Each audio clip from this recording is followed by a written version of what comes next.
Hello everyone, welcome back to Real Reds Talk. This is your transfer roundup show. Every area of the internet collected for each individual story today. And let me put the topics on your screen. You would have already seen one of them by now, and that is Garnacho's future. Some big lines coming out about him from David Ornstein. We also have COOLS talks of Osimhen. We've heard a lot of hype about him recently, and that's also been played down. Semenyo plan B, also Tyler Dibling involved in that as well. And I've got some interesting stats towards the end on two of our Portuguese players that I really want to get into. So, yeah, quite a few interesting things to get into, as well as we've just had news, probably about 10-15 minutes before I went live, about Ederson from Atalanta, who, if you watched the show yesterday, when we did the so-called perfect transfer window, Ederson was one of the players that I mentioned. So, yeah, really interested to get into that and the profile of the player and how he would fit in at Manchester United. But we have to start off with this Garnacho news and kind of two different sides of the coin with both of these young, talented academy players. And I'm interested to get everyone's thoughts on this. We have put a couple of things out on socials which people reacted to, and the general kind of consensus seems to be leaning more towards he would rather keep Kobbie then they'd be more happy for Garnacho to go effectively. So, yeah, I thought that was interesting in itself. But we had Ornstein come out and report on both players, mentioning that Garnacho leaving Manchester United this summer is highly possible, and also that there is a growing sense that Kobbie Mainoo will stay at Manchester United kind of way past the summer, as long as he can sort out the contract situation. Now, there would be two questions straight off the bat, which I touched on. Which one would you let go and why? And also, what are their best positions? So let's just explore that kind of route at a minute. What are Mainoo's and Garnacho's best positions for you personally? Because I still feel like Amorim's working his way around these players. Obviously, we've had Mainoo's had quite a big injury, so he doesn't really want to rush him back into the fold. And with Garnacho, he's just been playing relentlessly, consistently. But we'll start with Garnacho, right? Because I have a lot of kind of thoughts and feelings with him as a player, and frustrations mainly with... He's one of the players who I don't think you can really doubt his commitment.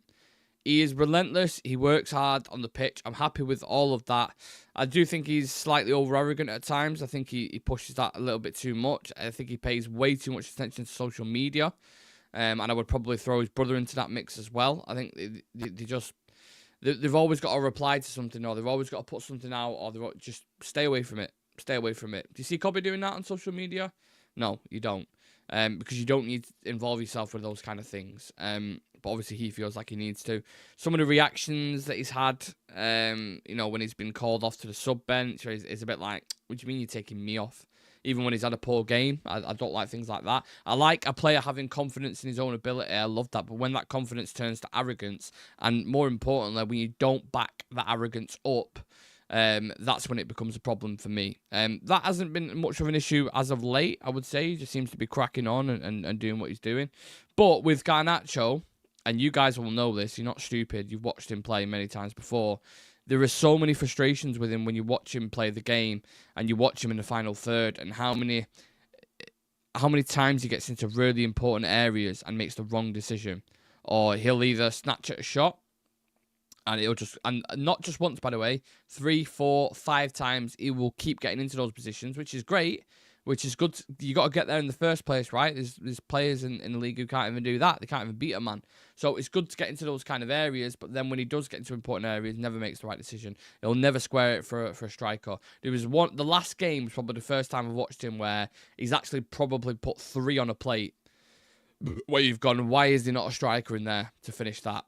And then maybe Garnacho will argue that back, and maybe he'll say, well, this is what I've been doing a lot in the season, so I've just decided to take it upon myself and start going for goal and trying to get the winner myself, which, you can go down that rabbit hole if you really want to. I think we'll be here for a long time. But we've all watched him. We know he is a talented player. He's definitely a talented player, but he does not suit this system, Ruben Amorim's system. The reason why they want to bring in Matheus Cunha is because he operates in that left-sided 10 for Wolves perfectly. They play the same, not exact same, but very similar system to what Ruben Amorim plays in. And you want players who have that ability to take on the half turn, the physical.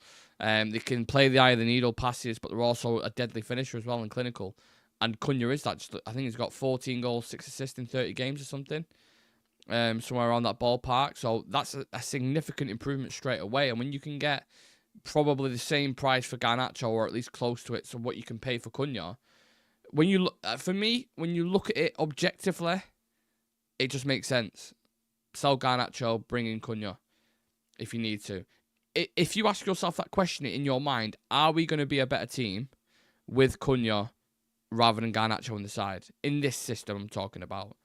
You could talk about ceilings and Garnacho as a pure out-and-out winger, out on the left, out on the right. That's a conversation for sure. But in this system right now, I don't see it. I really don't see it. And people may be of the opinion that he can mould into this and he can learn and develop. I just think I would cash in now, personally. And look, he might end up going to Italy with Napoli, and he probably will do really, really well. He probably will have decent stats, assists, goals, and numbers. And that's why someone like Antonio Conte wants him. Because you've seen the impacts that Scott McTominay's had, for example, when he's gone over to Napoli. Done extremely well. Garnacho will probably have a similar impact. But it's just players at the wrong time in the wrong system. It happens. It happens a lot of the time. More than you know. So let's see what everyone else is saying then. Royden Frost is saying letting Garnacho go is not the United way. I get what you're saying. I get what you're saying, right? Because those two in particular, I mean, if you would have said this, when he was first coming up through Ten Hag, everyone would be like, shut up, you don't want to sell him. But that's because Ten Hag his system was heavily focused on wingers. So you would almost get the best out of Garnacho in that sense. And the numbers that he was putting up were decent.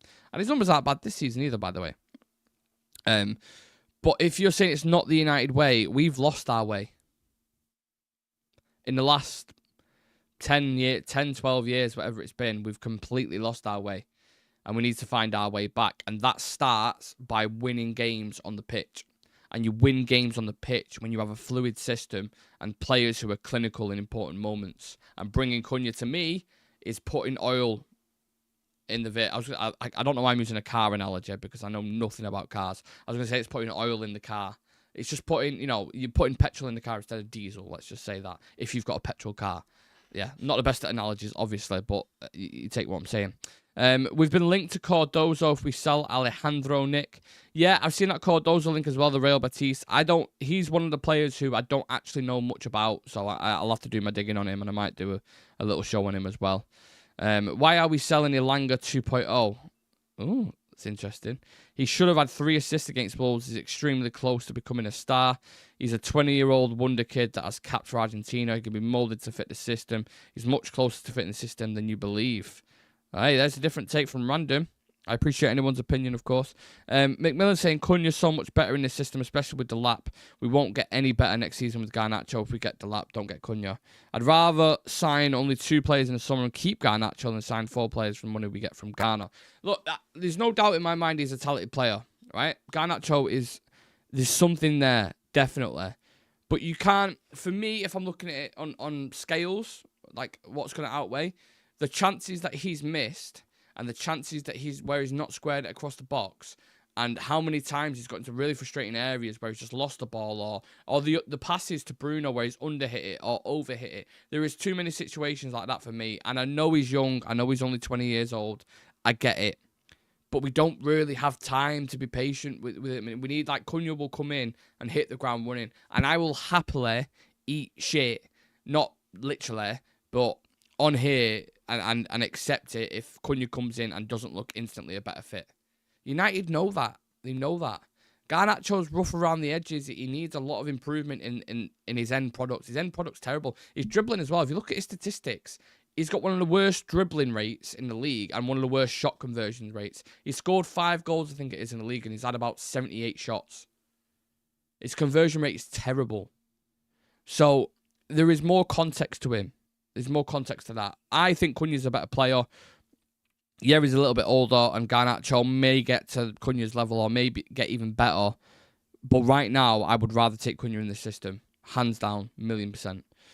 See that Fabrizio Muppeteer saying Edison's the midfielder that we're looking at. Yeah, I'll get into him towards the end. But we'll stick with midfielders because Kobbie Mainoo was the other conversation, which I think is really, really important to get into, because where is Mainoo's future? Where is he best at? Because I don't believe Ruben Amorim likes him as one of the eights, or one of the midfielders, whatever you want to call it. I don't think he likes him there. When he speaks about his recovery runs and his athleticism, that's something that's you can obviously see he needs there. And you know what? We can actually bring Ederson into this conversation here, because I think Ederson, if you've watched him for Atalanta under Gasperini, in that midfield, that kid has got legs for days, mate. He can bomb up and down the pitch all day. And he's also comfortable in each area of the pitch, by the way. You know, if you want to build up, if you want to keep it ticking, if you final third, those kind of eye of the needle passes, he's capable of as well. I think he's perfect for it. I think we absolutely should go and get someone like him. Now, obviously, if I had a dream signing, like we touched on yesterday, it would be a Vitinho, it would be a Barella, or someone like that. But if we're being realistic, we're just not going to sign those kind of players. Whereas I think you have much more of a chance of getting Ederson from Atalanta into the midfield. How much is it going to cost? Probably, 40, 50 million pounds. But if you put Ederson alongside Ugarte, I think you've got something promising there. And obviously you can rotate and put, Bruno in there with Ederson and you can tweak it or whatever. But for me personally, I don't think Kobbie Mainoo in one of those roles is ideal from what I've seen. Early, obviously, Amorim tried it with him in there and it didn't really click. I said it from the start. When we signed Ugarte, I said that it'd probably end up being more Casemiro and Ugarte than it would Mainoo. So I think Mainoo is probably going to get pushed up into one of the 10s and be considered as one of them. So then, really, you've got Mainoo, Mount, Xerxes, Cunha, let's say, if he does come in. Bruno, obviously, who can play in there as well. I don't know where Ahmad's going to feature the most as a 10 or a wing-back, which I think is an interesting discussion in itself. So I see Mainoo. I would like Mainoo in one of those left-sided 10s. Because I think, look at any of the best work where he's done, just recap the goals in your mind or the assists that he's had, where they all come from. That left-sided, I think they call it like the 14 position, which is like just edge of the box, left side, around that area, that's where he's most effective. Where did he score against Lyon? In the box, yeah, but on that kind of left side area. Where did he score against Liverpool when he turned and finessed it into the top corner? Left-sided area. Where did he score when he scored that wonder goal against Wolves? That left-sided area, ball carrying, boom, that little tuck in the bottom right corner. That's where he's most effective for me, and that's where you're going to get the best out of him. So I think that's where his future lies. In which case, if you're going to buy a 10 as well, how is that looking? Are you going to have Mount, Xerxes, Cunha, Mainoo as your 10s? Is that going to be a selection pool? And then Bruno as well? And then Ahmad, I don't know. I don't know how it's going to work. It's a bit of a minefield, to be honest with you. But that if you're asking me where his best position is that maybe he can start to develop into that midfield role.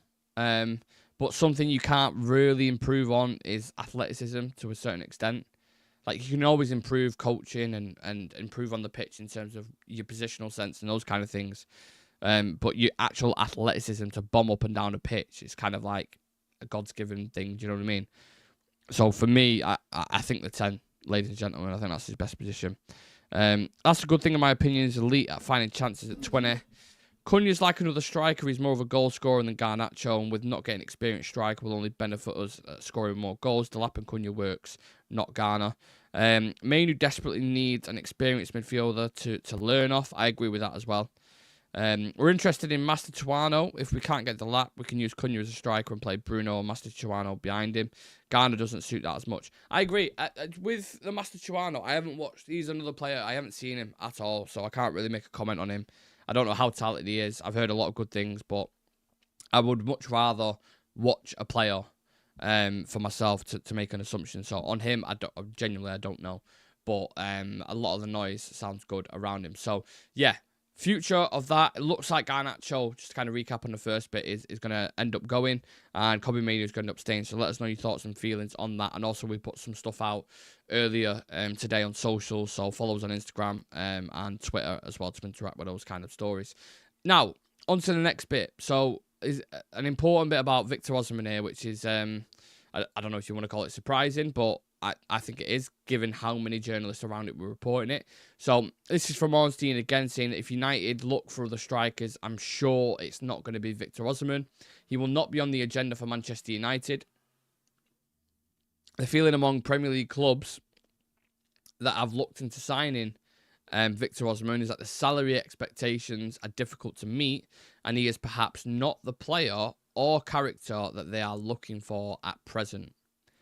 So a couple of interesting little nuggets in there from Mr. Ornstein and himself. The salary expectations, from what I understand, it's around £200,000 a week, which I actually don't that's not too bad for what you would expect from him, from the goals, the return. This is a guy who scores, between 20 and 30 goals a season, so I'd probably expect that. I mean, you go around to any other strikers, what's Lewandowski on? What's Harry Kane on? I'm not comparing him to them, by the way, but I'm saying, like, in terms of return, you know what I mean? What's Isaac's new contract? What's that? What's Haaland? Like, you can go around all the strikers. What's Ollie Watkins on as well? Which would be interesting to see. So 200k, I don't think, maybe for Ineos' new model and, the players are trying to attract, you want to really lower that, and in which case, I completely understand it. I still think, and obviously David Ornstein knows more than me, but I still have a feeling if United win the Europa League and we get into the Champions League, I still have a feeling Osimhen could be a topic of conversation. Just a personal feeling that I have. But also the fact that he said about, the player or character. I know he's had a bit of a bust up with Napoli, but that was more Napoli's end, wasn't it, rather than his. So I'm not sure what he's referring to there. A bit of a character assassination from Mr. Ornstein. Thoughts on Kyle Walker-Peters on a free? That's a super chat from Random Guy. Kyle Walker-Peters, I don't know. He doesn't scream like, yes, I would much prefer a Frimpong or something like that. On a free, I wouldn't say no. I think he's a decent player. But does he add something significant to us, or is he just an option to have there? Because what I think it seems like the plan they're going to do is Dorgu and Amas potentially on the left-hand side, and then they're going to have Dalot and Ahmad as well. So is Kyle Walker-Peters better than Dalot? That's the question I'll throw back to you, Random. Mainoo staying, sweet. Yeah, that's the reports that's coming out. I think we'll scout someone unknown at right wing back, or even bring through Bendito Mantato, Gadtar. Really like him as a player. It reminds me a little bit of an Ahmad. People might call that a lazy comparison, but I genuinely think there's a player in there. I watched him a few times in the FA Youth Cup and a couple of times as well in the league. I think he's got something special. I think he's really, really good. He's a little bit slight, so maybe he needs to bulk up a little bit, especially when you're going into senior football. But everything I've seen from him, I think he looks really, really good. So I think United are going to tap into the academy a lot more than people realise for a lot of positions. I've just mentioned someone like Harry Amas there. That could end up saving him another 20, 30 million quid if he performs on a consistent basis like he did against Wolves, because I thought he was really good there. Another one was Fredrickson as well. I have to admit, I don't think I've ever watched that Fredrickson play more than like 40 minutes of football, genuinely. So when he came into the team against Wolves, I was like, not sure about this. Even his height and his size, I was like, centre-back against a very physical Wolves team, I think this kid's going to struggle here. And in actual fact, he was probably one of the best players for us on the pitch. And we're talking that there was experienced players alongside him like Lindelof, and Fredrickson looked better instantly. Now, that can be a one-off, of course. But what he's shown in that first game against Wolves, I think, okay, I want to see more of this kid. I want to see what he's about. But yeah, look, sorry, to finish up on the Osimhen thing, because I got slightly distracted there. It seems Ornstein's going quite strong on this, and I remember even a month ago, Ornstein coming out saying that he's most likely to go to Saudi Arabia. So my inkling on that is, this is agent-driven. The agent is pushing it to the Premier League, is pushing it with clubs like Manchester United and Chelsea to generate more interest. That's usually what agents do. So this seems like they're feeding that through journalists in Turkey, and the journalists in Turkey are really pushing it. And when other clubs see that, it's like, oh, he might actually go to the Premier League, or oh, maybe we should bid this. And sometimes it has a bit of a chain reaction. Not all the time, but sometimes it does. So yeah, I think even Romano pushed this story on Osimhen as well. I'm pretty sure he did. So God knows what's going to happen with him. I think he's a super talented player. I would absolutely take him in a heartbeat, but doesn't seem likely at the minute. Great point as well, McMillan. With Diego Leon coming in, then we can have him and Amas with Dorgu at left wing back, and then Dorgu can also play right wing back with Ahmad and Dallo going into right centre half with Mazraoui as well. Yep, spot on. I don't see where Dallo fits. Would he take being a squad player after winning the Wan-Bissaka battle? I don't see it. I think Dallo, genuinely, in whatever role, capacity, I think he would stay at United. I think he'll be at United for the next 2, 3, 4 years. He just strikes me as one of those players. Head down, work hard, just, you know. If he gets dropped a lot and he's getting barely any minutes, then maybe. But right now, I mean, I've got a stat towards the end, which I won't get into at the minute, on Dallo, which is like, fucking hell, wow. Yeah, I'll explain it towards the end, but I don't see where Dallo fits. Would he? Oh, sorry, I already read that out. That's from Alex Godsar saying Osimhen wants a ridiculous wage. He might end up in Saudi. But can I just be transparent with you, Godsar? If Osimhen ends up in Saudi, what a waste of talent that is. If you're a striker who's 26, you're just edging into your prime, right? Just about to become the best version of yourself, and you've already been a killer striker in Europe, and you go, you know what? I'll take the bag from Saudi. Now, can you blame a person for that? No, because the money that Saudi Arabia offer, let's be honest and let's be clear right now, all of us who are in the chat, including myself in front of the camera, would take that money. You just would. It's almost hard to turn down 400, 500,000 pound a week, you know, especially when it take you about fucking God knows how long. It'd take me half my life to earn that kind of money on a weekly basis. So I get why they're enticed by the offer. But I'm speaking on a pure talent level here and the effect that he can still have in Europe and a legacy that you want to leave behind as well as a number 9. You know, imagine if the likes like Cavani and Ibrahimovic went to, you know, China or whatever, you know, when they was like just turning 26 and 27. Do you know what I mean? I just think it's such a waste. I said the same thing with Ivan Toney as well. Ivan Toney, no one speaks about him anymore. Before he moved, people was like, he's Arsenal's next number 9. Chelsea's next number 9. We was linked with him multiple times as well. And he had a really good record in the Premier League for a Brentford team. Like, top, solid number 9. Now I've heard nothing about him. Absolutely nothing. So I think it's a waste. The only thing keeping Dallo at the club is freakish athleticism and robotic fitness. Yeah. Behind Euro Maz again, I just think he'll move. Ruben Neves did the same. Yeah, Ruben Neves, unbelievable player. He's another one I would have took at United. The Wolves fan let Bruno Fernandes know that as well. Then when he missed a free kick, it was like, you're just a shit Ruben Neves. Shit Ruben Neves. Which is, I mean, I'd take that over some of the chance that Bruno gets. Euro play left-sided centre-half with Heavenmore. Leach will not be back for at least till next year. And he's also limited. He'll struggle displacing Euro and Heaven. I don't know if any of you guys remember this, but I mean, it was probably start of the season, maybe a little bit before, talking about Lisandro Martinez at that left-sided centre-half. If anyone more physical and just as capable on the ball comes into that position, he's getting it taken off him straight away. I was like, if Shaw comes back and stays fit, he's taking it off Lisandro as well. Do you know why? Because Luke Shaw is almost as good at on the ball as Lisandro Martinez. Not necessarily those penetrating passes, but Luke Shaw is very comfortable on the ball. And if he could stay fit, he's stronger. He's better in aerial duels. He's quicker. I mean, I'm not sure about now because he's been on the sidelines for a bit, but that's always an area of profile that's like, I think that can be taken off Lisandro. And Euro and Heaven are another 2 as well. Like, just the physical aspect of him. You know, Lisandro Martinez was actually really good before he got injured, and he was contributing a lot. And on the ball, he's unbelievable. Press resistance, his ability to play through the lines, his positional sense at times, you know, really, really good. But just those 2 centre-backs that you touched on there, I think there's something special with them. So I agree. I think he's going to, you know, have a bit of trouble displacing them. Right, back into the transfer stories. I'm going to shift through a couple of these quickly. Semenyo and Tyler Dibling as plan B and plan C if we fail to get Matheus Cunha. They are the alternatives, basically. But it seems like Cunha's pretty nailed on. So I wouldn't expect us to go for one of these, but they are the options if we do. What do you lot make of them 2 players, Semenyo and Tyler Dibling? And also, how much do you think they're both worth? Because we had those ridiculous quotes coming out from Southampton about the £100 million which I think we did a show at the time, and we were saying, you know, Southampton got bought a couple of years ago for £100 million.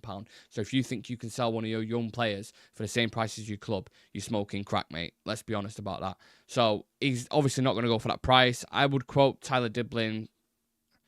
I mean, probably fair price, 30 to 40 million, I would say. Southampton might push for 50, but I think that's what he's worth, in my humble opinion. And then Semenyo, I think Bournemouth can ask for 50, 60 million. I just do. If you were going to get into last season, I think you'd probably get him for less, but because he's had such a good season and he's starting to peak. And also, I don't know where Bournemouth are on the table. I think they've dropped off a little bit. So maybe you can tempt him with Champions League, but obviously we'd have to get Champions League first as well. But Semenyo, you talk about a profile, someone who's really comfortable inside. He's someone who's really, really strong. And his output as well for an attacker, he's been solid for Bournemouth. So, yeah, I think when you compare the two, Cunha and Semenyo, I don't think they're too dissimilar. I haven't watched Bournemouth week in, week out, but whenever I've seen Semenyo and Cunha, I do feel they do have similar traits. They're not replicas, obviously, but there are certain things that I watch. Just the strength on the ball, something that stands out with both of them. Very physical, and great ball carriers as well. So you can see the profile that Ineos and United are going for. I could be wrong about Shaw. I see staying because he's been a decade, probably settled in Manchester. Semenyo's a £40 million player, shoots too much to fit our system. Dibling's just another young player in my eyes. I'd rather get Mbeumo from Brentford, Cunha, and Cunha as the 210s would be insane. Yeah, Mbeumo, absolutely. I could completely agree with that. And do you know what thing about Mbeumo as well? He's so versatile. For Brentford alone, I think he's played as like a right wide player, so right wing, whatever you want to call it. He's played as like a shadow striker. He's played as a striker. He's played as a 10. He's played on the left-hand side. Like across the front line, he is comfortable in all areas. He's really good on both feet as well. And he's got a nasty shot on him. So Mbeumo would be perfect. But I think we're living in dreamland if we think we're going to buy Mbeumo and Cunha together. I just don't think it's going to happen. But even just sit and think there for a minute, right, of an attack of, let's just say, Cunha, Delap, and Ahmad. Or Cunha, Delap, and Bruno. Ahmad as a wing-back. Like, your attack straight away is instantly improved. Miles better. Signing Bruno and Garnacho Mount needs to be sold. I mean, I think you struggle selling Mason Mount in a minute. I really, really do. I think I get everyone's thing with Mount. I can't even debate it or argue it against or argue for him anymore because he's just his injuries. I like him as a player, just a personal thing. I like what he offers, but he needs to stay fit, man. He needs to start staying fit. Otherwise, that conversation, you can't just keep believing in the player and then keeps getting injured. Right now, at the minute, it seems like he's starting to build a little bit, but we've seen this before, and then done, out for 6 weeks, hamstring or whatever it is. So, praying he can stay fit. Just the quick one on Cunha. I don't know if any of you guys saw the news this morning. Romano, that United will have a new round of talks very soon to try and get the deal done with him. A here we go is really, really possible soon. Now, I'm quite surprised how quickly this deal's gone, to be honest with you, because I thought with Cunha being in the public eye in the Premier League and how well he's done, I thought there'd be loads more clubs in for him. I didn't think we'd have a sniff at getting Cunha because of like your Arsenals and that.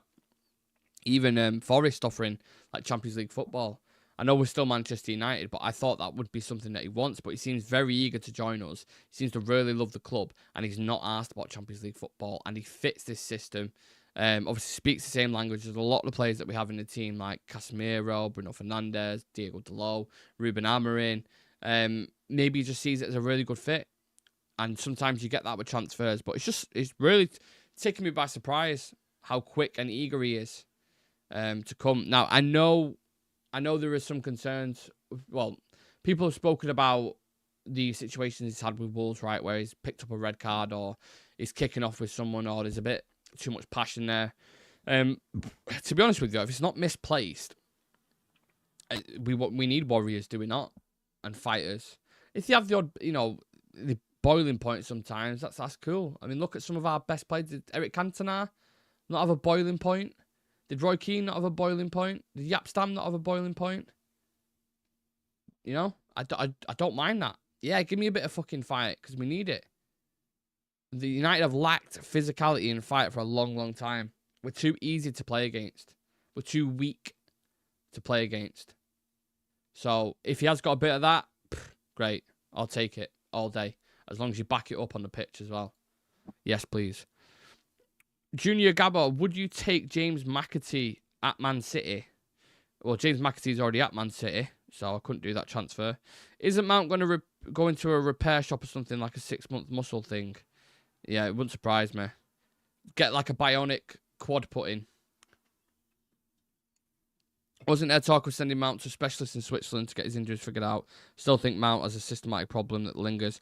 Isn't it really weird with Mason Mount how I think when we signed him from Chelsea, he had, I think it was a pelvic issue or something.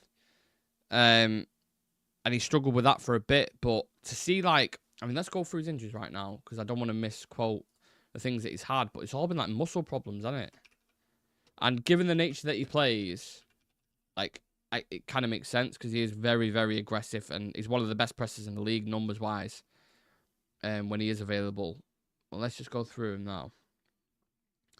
Yeah, so at United, since he's joined, I thought he's missed more games than that. To be fair, though, he's missed 6, 27, 30, 50. 50 games for United he's missed, which is almost 2 Premier League seasons. So, yeah, that is quite a lot, I realise. 111 days, about 250 days. Hamstring, calf, unknown. So 2 big hamstring injuries I took him out, and the calf injury was quite big as well. But yeah, when we bought him from Chelsea, pelvic injury, pelvic contusion. That was like the recent injury. But then before that, one game miss, ankle injury, knock, minor knock. That's it. He didn't have the level of injuries at Chelsea that he did with us. Seems like he's got burnout already, which is scary. Really, really scary. Cunha's quite a specific player, doesn't really fit City, Chelsea, Arsenal, Newcastle, Liverpool, or Aston Villa. Let's debate that. So yeah, I get that because let's say Nkunku, for example, doesn't fit at Chelsea. Why does he not? Because he's one of those floating 10s. I think Nkunku would suit us quite a bit, to be fair. But he doesn't get into Chelsea's side properly. Like, they play him as a 9, doesn't really work. They've got Cole Palmer already, so that I would agree with. City with Cunha, yeah, can't really see that. Arsenal, Saka and Martinelli, completely different players to Cunha. And Ødegaard is the architect in that team. Newcastle, no, again, it's wingers, isn't it? Your Harvey Barnes, your Jacob Murphys. I'm not saying he couldn't do that role, but yeah, you know what? I'll take your point. I know what you mean. I know what you're saying. Martinez has also missed a lot of games. No rules against playing Cyborg. Isn't it mad that Mazraoui already reached 50 appearances for us? Yeah. Yeah, that boy has been played into the ground. And you know what? For £15 million, he's already paid that off, hasn't he? I think he's already paid that off, in fairness to Mazraoui. Big fan of him. Right, let's get into these last stats. We were talking about injuries and minutes played there, right? Let me read this out for you, yeah? Let me go through it. So, Diego Dalot and Bruno Fernandes have played the 3rd/4th most... Oh, shit. I'm going off the screen. Sorry, people. 3rd, 4th most minutes in all competitions among all players in Europe's top 5 leagues this season. So, I want to see if you guys can guess who number 1 and number 2 is. I'd be very surprised if you can get it. You've got Dalot, who is 3rd on 4,423 minutes of football. Bruno Fernandes, who is 4th on 4,311 minutes of football. And then there's one more in 5th. So 3 players, 1st, 2nd, and then 5th. I'd be very surprised if you can get him. And if you do get him, I think you just Google them anyway. But I'm intrigued to see because it surprised me. Well, number 1 didn't surprise me at all. But the others surprised me a little bit. But whilst you're thinking about those and whilst you're entering those into the chat, yeah, Dalot and Bruno, you know, nearly 9,000 minutes combined in football is just nuts. And I know they say, you know, availability is the best ability, but when you are, with all due respect, when you are Diego Dalot, is it, you know, I'm grateful that he's available for games and he's consistent, but when he's performing like he has been doing on occasions this season, He's been a little bit better of late. That guy's always got a mistake in him. I feel like he's mentally weak at times on the pitch. He slips. He makes stupid passes. Doesn't cover his back post great. Has defensive issues. Has positional issues at times. But he's always there. He is always there. And his application, I think, off the pitch and in training as well, and the way he conducts himself, you have to give full credit to him because he is a professional. He does work hard, and that shows in the minutes that he plays. Bruno Fernandes goes without saying that kid just gets played into the ground, but continues persevering. Broken hand, rolled ankle, doesn't matter. He'll just play. But he's one of those players, Bruno, as well, that you just need to play all the time. He's just, sometimes you get players like that. Right, has anyone managed to get it? Let's have a look. Think Delap, who presses like mad with Mount at right 10 and Cunha, who drives from left, could be sublime in this Amarin system. Mount and Ahmad right 10 and right wing back could be brilliant. Probably Pickford and Flecking. It's not them two, but you're in the same ballpark. One of them's a keeper. I'll tell you that. One of them's definitely a keeper. Lumen, big up to you, sir. Hope you're okay. Saying I fear the attitude of Osimhen. Random saying Dallow's a saviour this season. Without him, would not have had a right wing back or left wing back. I agree. He's been important in that regard, but as a player, I don't rate him at all. I really don't. That Flecken player, we need better than Dallow. Yeah, so I'll go through him because it is difficult to guess. So number one, and this won't surprise you when I say it, is Valverde. Valverde has played the most minutes in all competitions in Europe's top 5 leagues. 4,462 minutes Valverde has played. And obviously he's someone who, right back, centre mid, wing, that guy could play anywhere. He's unbelievable. So he's number one. David Raya is number 2. 4,440 minutes, but goalkeeper, let's be honest, you're not putting a legwork in, are you? And then number 5, 1 minute behind Bruno Fernandes, is Yuri Tillemans for Aston Villa on 4,310 minutes. So, yeah. I just thought that would be an interesting stat to bring up towards the end of the show. And what a nice way to finish it, eh?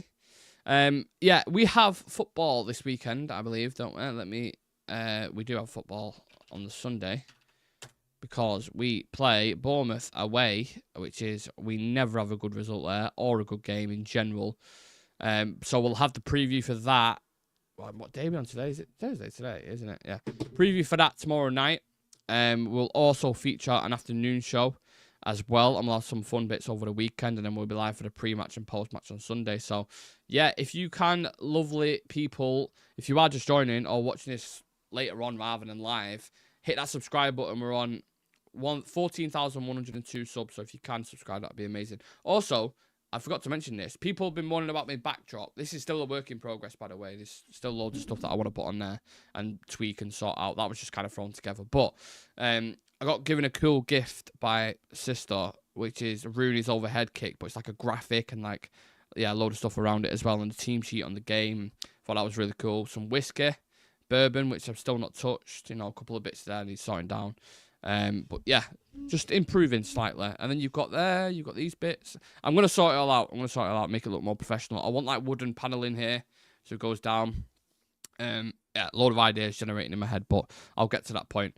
Yeah, subscribe to the channel if you can, please. Like the video. And then on socials as well, we always do we're pushing more kind of interactive stuff now with just to get people involved more, because I think everyone does kind of transfer shows and it's so saturated. So I want to actually get people more involved and start getting voice notes onto the show and opinions and just bring people, even call-ins potentially at times as well.